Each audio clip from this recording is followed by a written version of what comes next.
오늘부터 이제 사사기서를 시작할 텐데 사사기에 대한 서론을 잠깐 말씀을 드리겠습니다. 이 사사기서는 앞에 있는 여호수아와 더불어서 역사서라고 말할 수 있습니다. 역사서.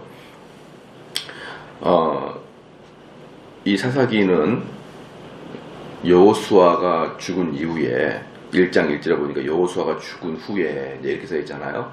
여호수아가 죽은 후에 그리고 선지자 사무엘이 나올 때까지 그 기간을 사사시대의 기간이다 그렇게 표현할 수 있습니다. 그 기간은 약 350년이 되는 거고요. 그러니까 여호수아는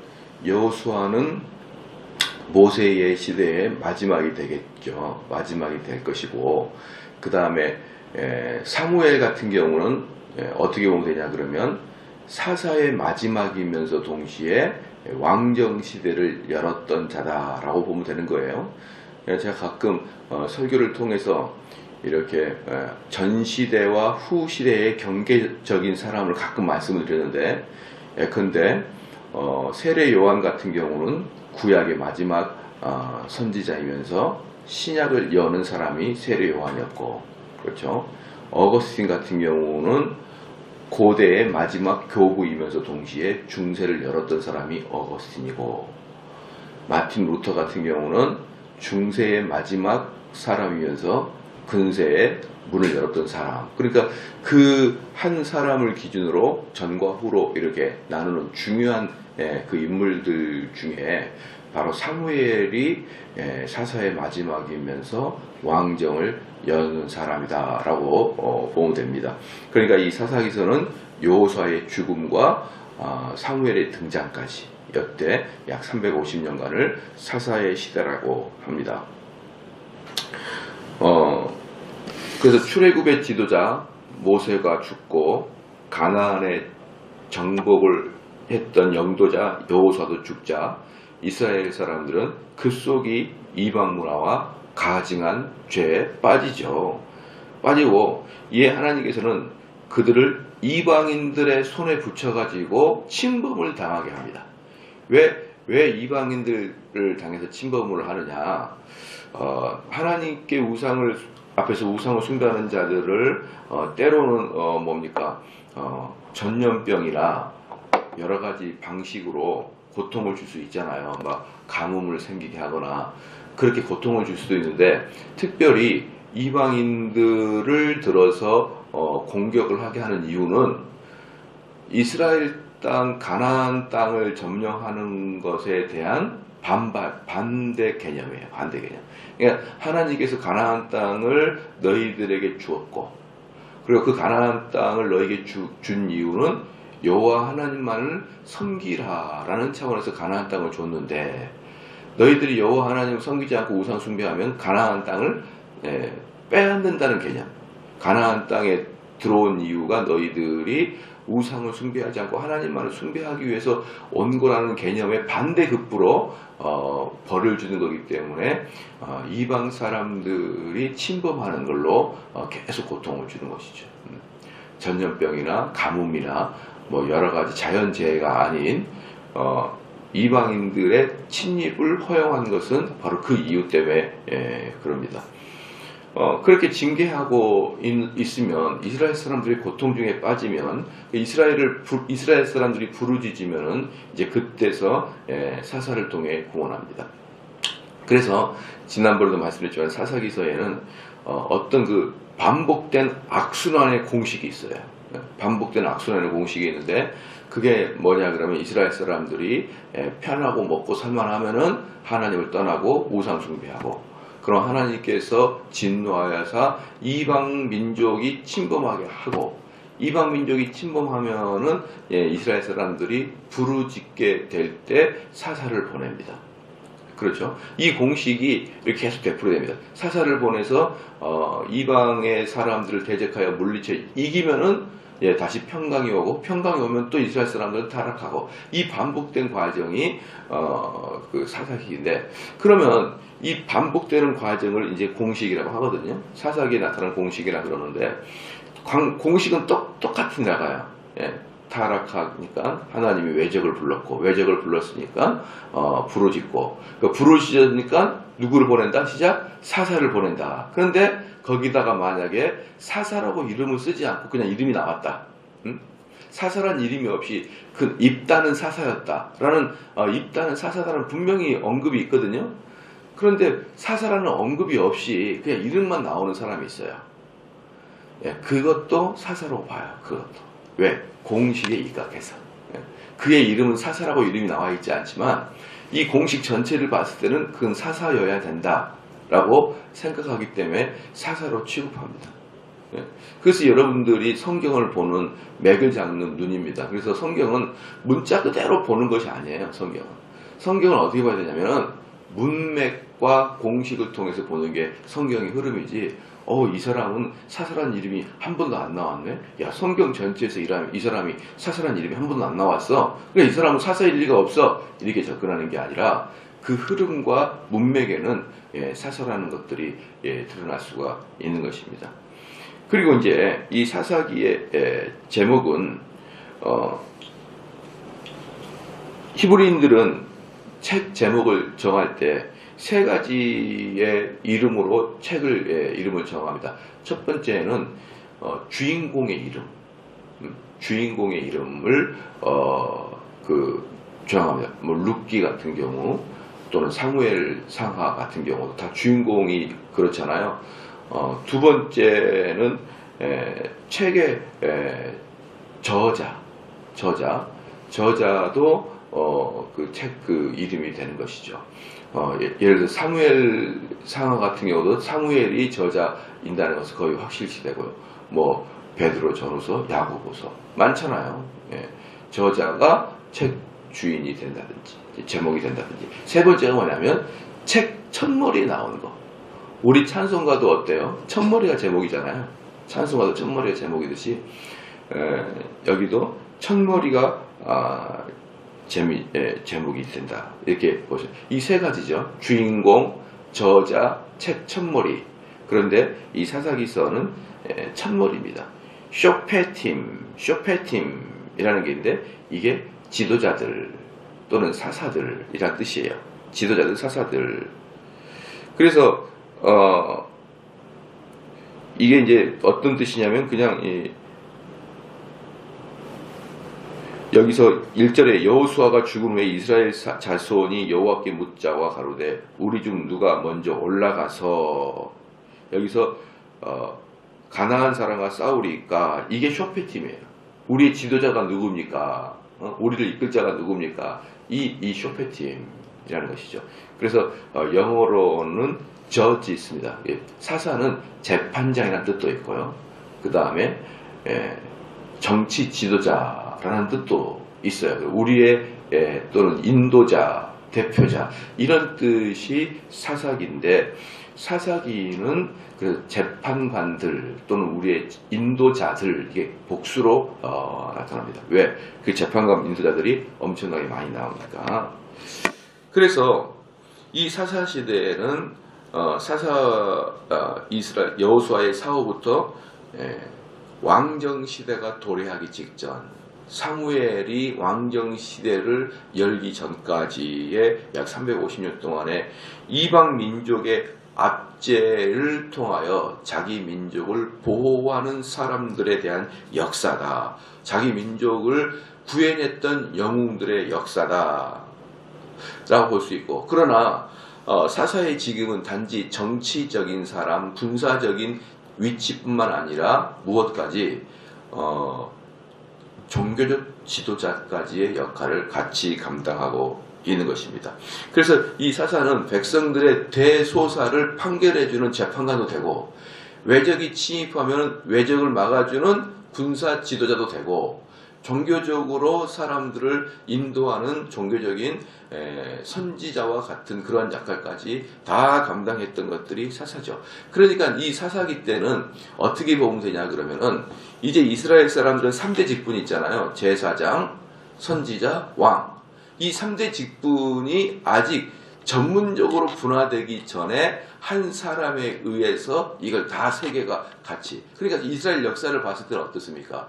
좀 비전문가 같은 집단이죠. 이 사사기서 이후부터는 어떤 시대입니까? 아주 전문적으로 선지자와 제사장과 왕의 역할이 탁탁 구분되는데, 그 전에 이 사무엘 상하가 시작되기 이전에 이스라엘 사람들은 원시적인 상태였다. 원시적인 상태. 그래서 특별히 제도도 없었어요. 왕 같은 제도 없어요. 그래가지고 그냥 자기들끼리 풍족하게 먹고 살다가 이방인 침입하면 그때 얼른 조직을 하는. 그냥 쉽게 말하면 군대도 상설되지 않고 그때그때 급조되는 그런 아직 원시적인 시대였다라고 보면 되는 거죠. 그러니까 가나안 땅의 정복하에서 이 가나안 땅에 이스라엘 사람들이 문명 국가가 되기 이전에, 가나안에 점착을 해서 이스라엘 사람들이 하나의 나라로 왕성하게 만들어지기 전에 아직 원시적인 단계가 사사의 단계였다. 그래서 뭐 왕제도도 없고 무슨 내각도 없고 군대도 상설되지 않고 그때그때 임기 방식으로 이렇게 만들어지는 시기가 사사시대였다.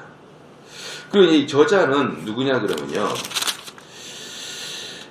사실은 뭡니까? 구약에서는 저자가 불분명한 게 많습니다. 불분명한 게. 그런데 이제 대체적으로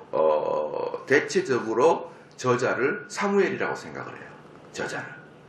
왜 사무엘이라고 생각을 하냐 그러면은 정확하지는 않지만 유대 탈무드에서는 이 사사기의 저자를 사무엘이라고 딱 언급을 해요. 유대 탈무드에서는. 그리고 기독교 역사를 보면은 우리 기독교 교회 초기 역사, 그러니까 기독교가 이제 AD 1세기, 2세기 될 때 초기 역사를 보면은 그때도 교부들이 사사기서를 사무엘이 썼다라고 이렇게 언급을 합니다. 그렇지만 성경에는 분명하게 사무엘이라고 썼다는 게 언급이 되어 있지 않기 때문에 우리는 확증하지 못합니다만은 대체적으로 사무엘이 썼다라는 추정이 우세하고, 그래서 사무엘이 쓴 게 어디냐 그러면은 사무엘 상하하고 그 다음에 사사기서하고 룻기까지 사무엘이 썼다라고 이렇게 거의 추정을 하고 있습니다. 따라서 이 저자는 이제 우리가 확실하지는 않지만 사무엘일 것이다 라는 점이고, 그래서 연대는 BC 1050년에서 1000년경 한참 사무엘이 활동하던 그 시기에 이게 기록됐다는 게 거의 다 증명이 됩니다. 거의 다 증명이 돼요.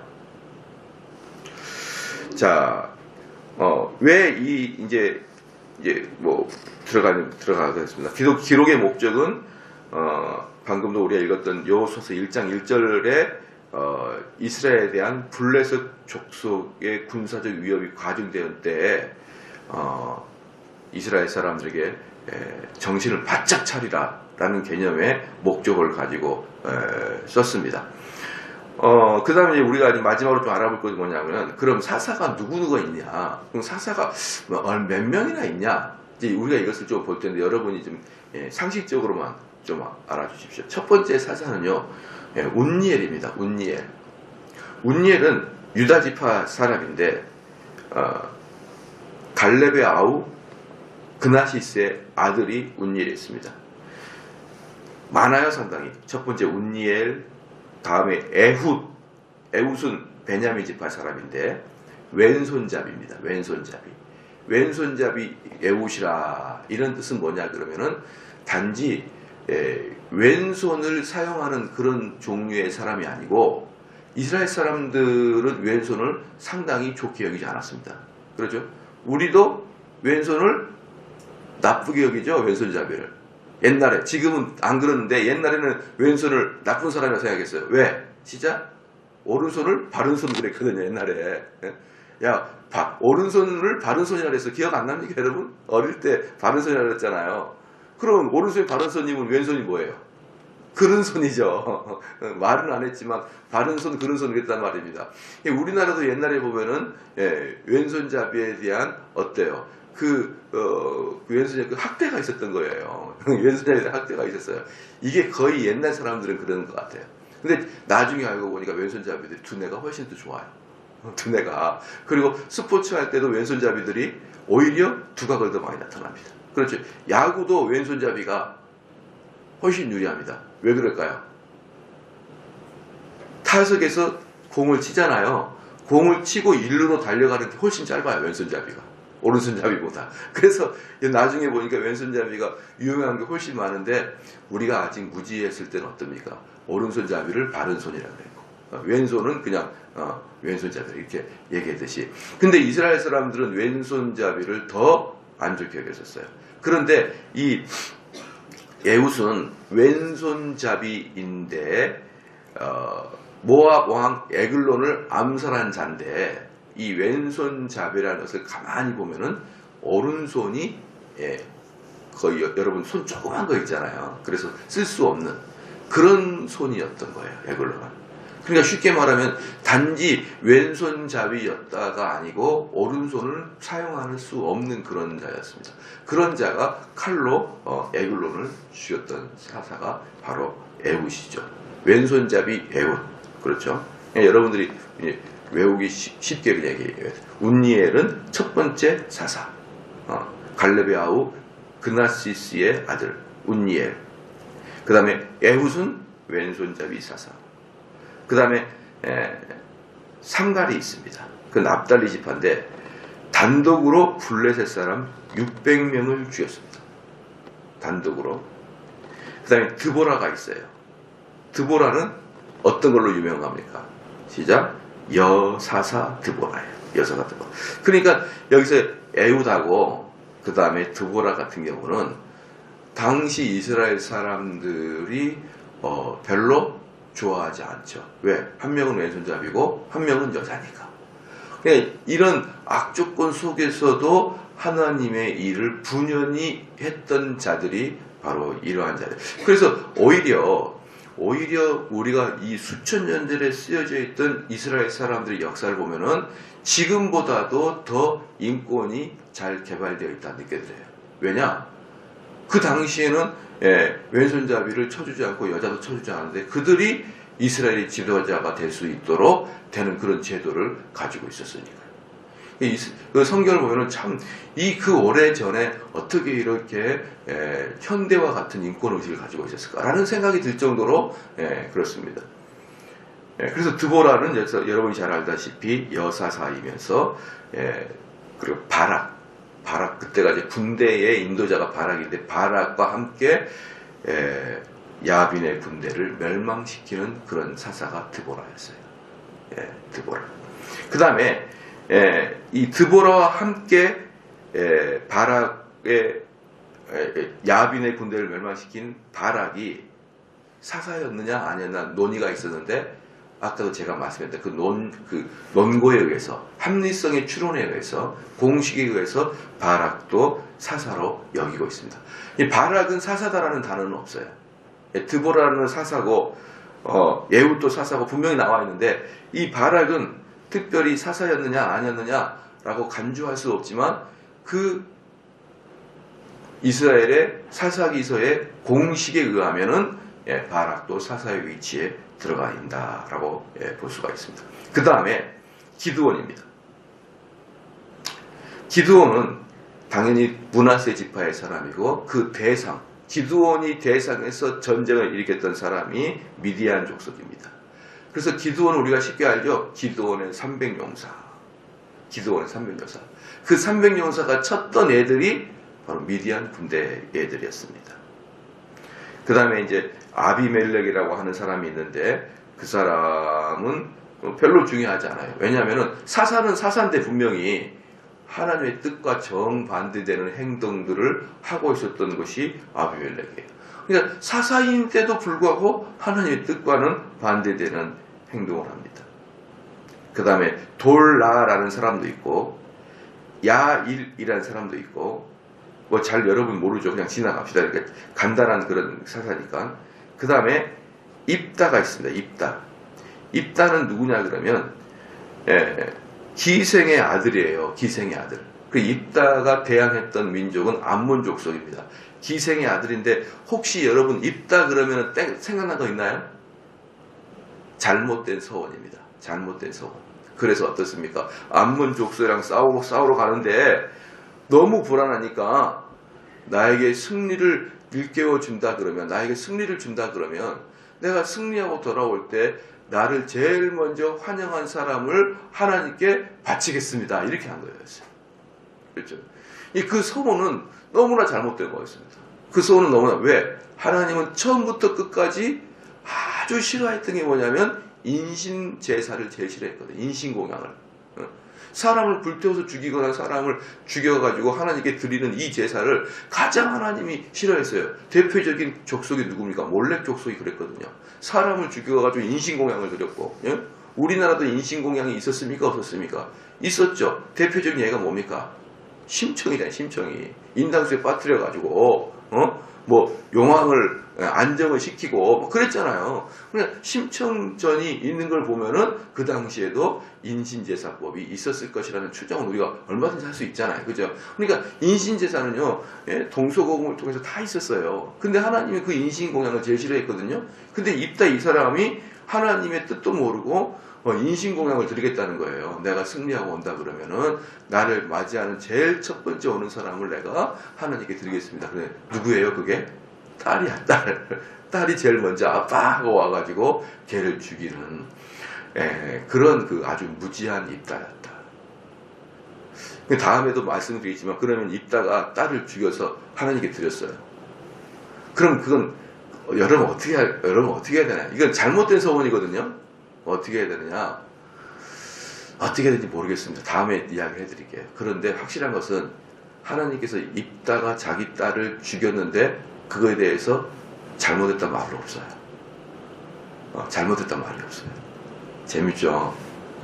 입다가 잘못된 서원을 해서 큰 벌을 받았다. 이게 없고 그냥 서원했다, 바쳤다, 그걸로 끝나요. 그래서 웨스민 신앙고백서는 잘못된 서원도 지켜내야 된다.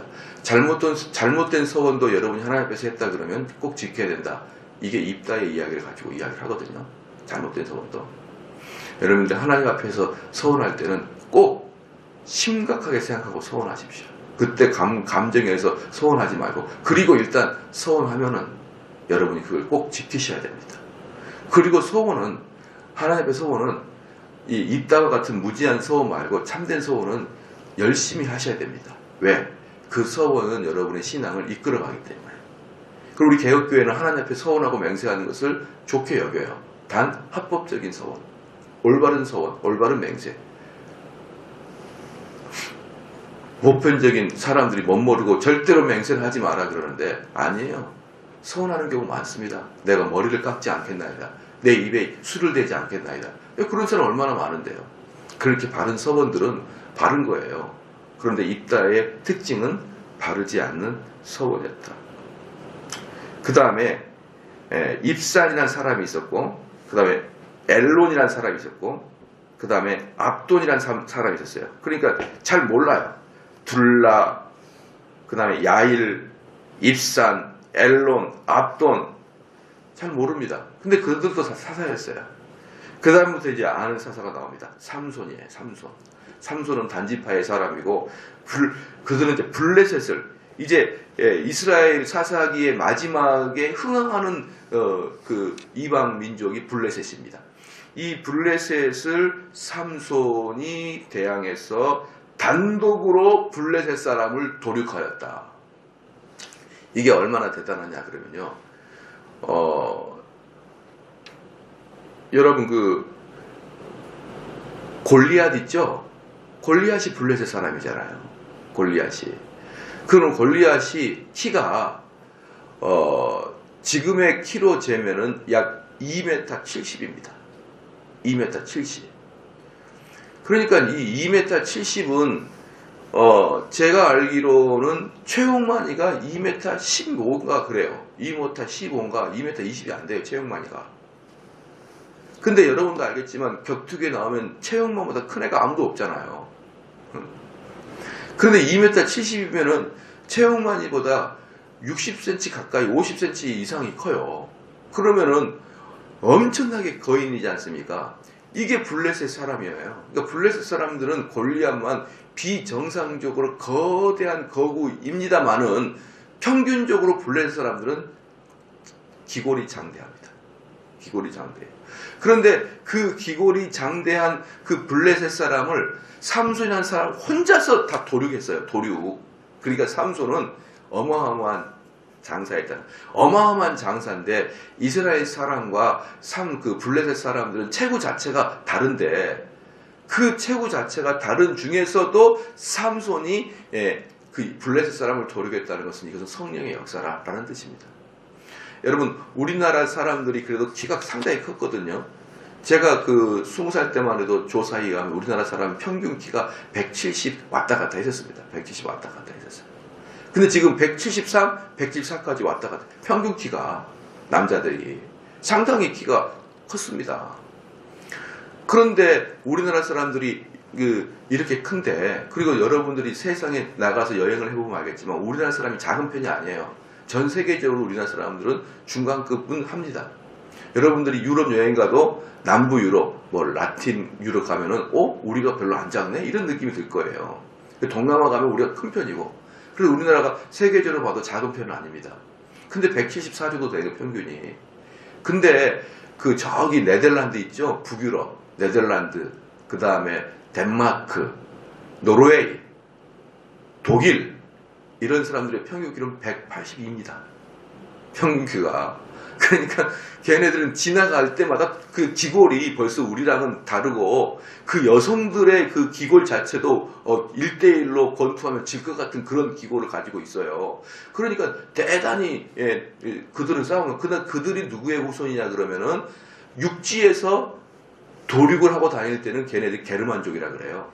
이 게르만족들은 그때 이탈리아 사람들을 게르만 민족이 교육을 쳐버렸거든요.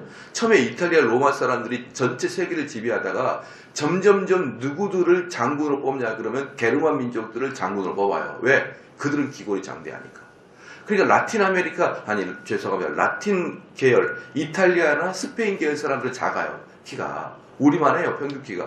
근데 얘네들을 알프스산을 건너온 얘네들이 그냥 얼마나 큰지 평균 키가 10cm 이상 차이, 골격이 차이가 엄청나요.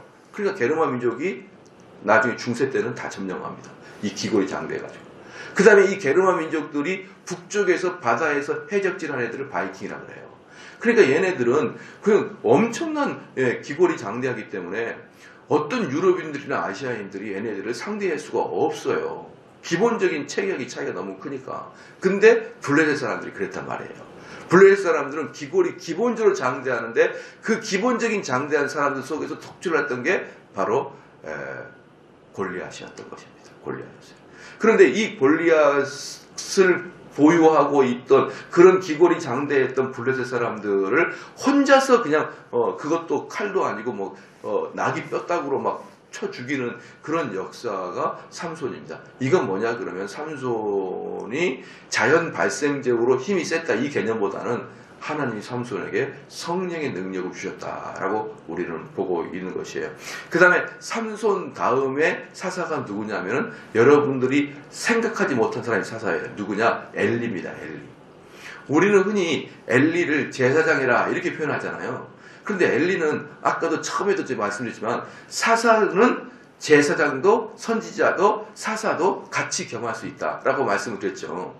그렇기 때문에 엘리는 제사장이면서 동시에 사사였습니다. 그런데 엘리에게는 유명한 사건이 두 개가 있는데 아주 좋지 않은 사건 두 개가 있어요. 뭡니까? 그 아주 못돼 먹은 두 아들 홈리와 비누아스다. 제가 참 재밌는 게 뭐냐면 제가 청년 20살 때 저는 사실 청년부 모임이 너무 싫었습니다. 왜 저는 청년 모임이 싫었냐면요. 그때 청년부 모임이 토요일날 저녁 7시였어요. 토요일날 저녁 7시인데 교회에 가면은 정말 재미없는 것만 가리키는 거예요. 청년부끼리 몇 명씩 앉아가지고 청년부 그때 여러분들 소그룹 모임 같은 거 많이 하잖아요. 모임 하면은 한 리더 밑에서 한 대여섯 명 앉아가지고 동그랗게 앉아가지고 성경 공부하고 그런 게 청년부 모임에서 그 다음에 성경 공부 끝나고 기도해야 하고.